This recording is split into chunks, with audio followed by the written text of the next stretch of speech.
Outside of University Medical Center, support can be heard and felt for nurses walking the picket line. But inside the hospital, there's a growing divide.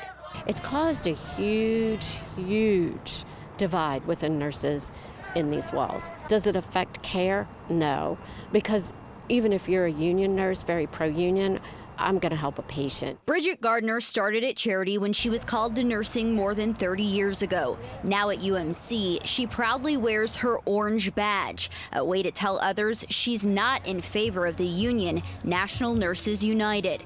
Gardner says union supporters wear red. I think the general public doesn't know that we have a hospital full of nurses that are not in agreement with this, and that our voices aren't heard because we're working.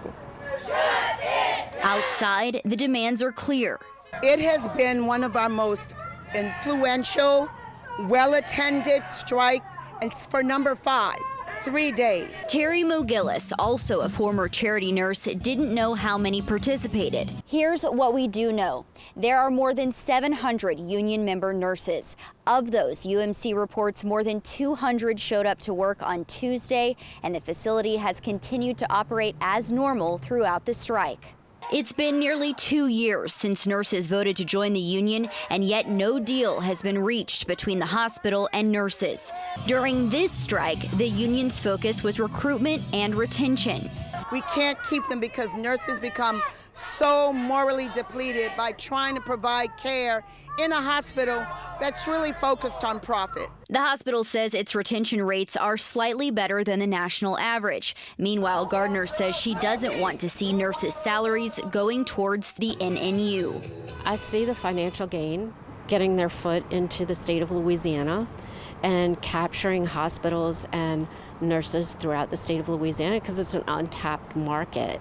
And it boggles my mind, well, they charge you dues, but I pay for parking in a hospital that I work at. The union debate has fractioned more than nurses. I obtained a letter from UMC doctors sent to staff following a failed negotiation this summer. It reads, "This divisiveness runs counter to the culture of the UMC&O family and distracts from our mission to care for some of the most vulnerable members of our community." Those against the union have now collected the necessary signatures for decertification. Once they file, it will be up to a vote.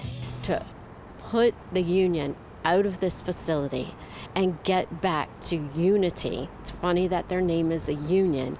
Get back to a true unity, it takes 50+1. At UMC Hospital, Lily Cummings, WWL Louisiana. The hospital reports salaries among UMC's union member nurses start over $60,000 a year, with some earning more than $100,000 a year.